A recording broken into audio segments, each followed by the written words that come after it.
Talking about Queen's Gambit is often felt as embarking time machine and traveling to the past, because was always considered to be sort of cornerstone of black defense against first d4. In modern times, in the middle of the 20th century, in times of Fischer, it was considered to be very passive, and many players rejected it and chose more aggressive openings. While we could always see comebacks, great players and many of their followers returned to the classical heritage and discovered new depths of this great, most solid defense.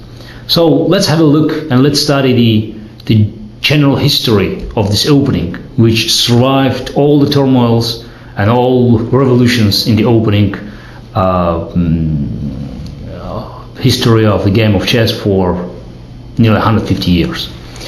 So after d4, d5, c4, we are going to look only at second e6 and to investigate positions that are related to this pawn's composition. Of course, there are many other options for black in this position, but we're not going to talk about Queen Gambit accepted, which is also a plausible possibility, but it's a subject for another survey. We are also not going to talk about second c6, which leads to a number of options classified in general as a Slav defense. Sometimes you could see the move c6 being inserted in the positions that we're analyzing, but still we are making clear distinction between Queen's Gambit and Slav defense, which is characterized by black's chance of taking on c4 or somehow playing a6. The general difference between Slav defense and Queen's Gambit is that with Slav defense, black still hopes to develop the bishop on f5 or g4, while in Queen's Gambit, black is playing solid, protecting d5 square and hoping for solving the problem of bishop on c8 later on. So it was played, as I said, for nearly 150 years, and we of course move with the most natural reply of white knight c3.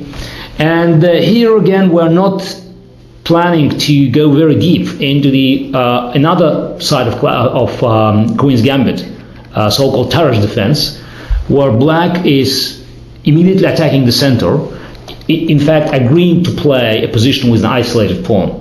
That's a new type of the positions. It was highly popular at the end of the 19th century and the beginning of the 20th century, but it lost most of its popularity after Akiba Rubinstein introduced a new system with a fianchetto development of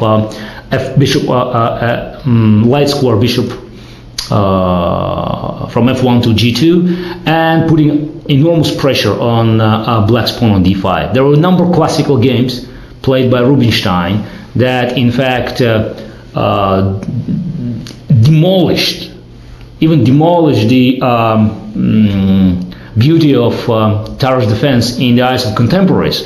And for nearly half a century, it was put aside as an insufficient openings, and eventually black moved to a classical defense that was employed by that time by such great players as Lasker, Kauffmann, and Alokin.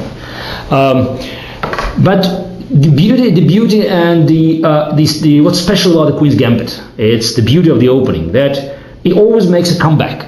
And when you study the history of chess, you could see as in the great players in 10, 20, 30, even 50 years are looking again at the classical composition of this opening and finding new ideas. So to the great surprise of many, at the end of 60s, another world champion, another great predecessor of mine, Boris Spassky, employed Tarrasch defense against Tigran Petrosian, the king of positional chess.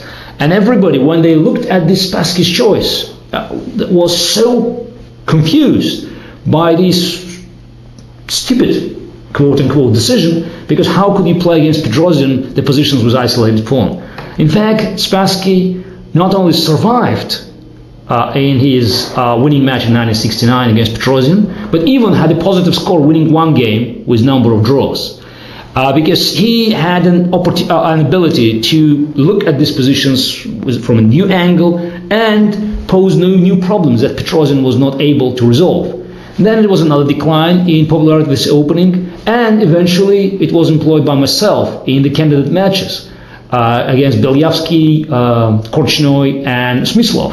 And I did it very successfully by not losing a single game and winning, in fact, 3 against such a great and powerful opposition. I remember the effect on Alexander Belyavsky when I first time employed this opening in the second game of our match in Moscow in 1983.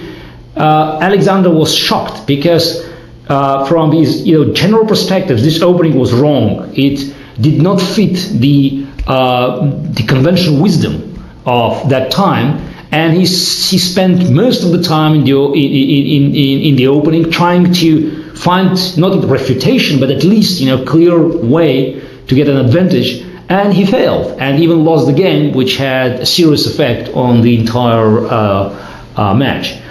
And then I also arrogantly employed this opening against Anatoly Karpov, and I had to face not only a great player but an acting world champion who was well prepared for this choice and demonstrated new ways of fighting an isolated pawn. And eventually it ended up as a total disaster, losing games 7 and 9, also not because of the opening, but probably due to the nature of the positions that fit Karpov's style and didn't allow me to show my tactical abilities.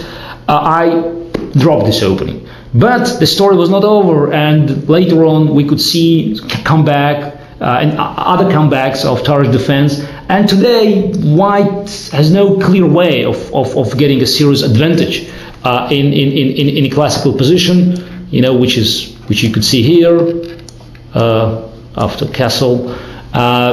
Sometimes White is going on dc5, bishop takes c5, bishop g5, d4, and bishop takes f6, followed by knight d5, queen d8, knight d2, or they play more traditional, playing bishop g5 immediately, and after cd4, knight d4, h6, bishop e3, rook e8, we are seeing another classical tabia, another classical position that was checked in many games. White is probably slightly better, and you could look at dozens, hundreds of games played in recently, but Black has enough defensive resources. It's not that the game is over.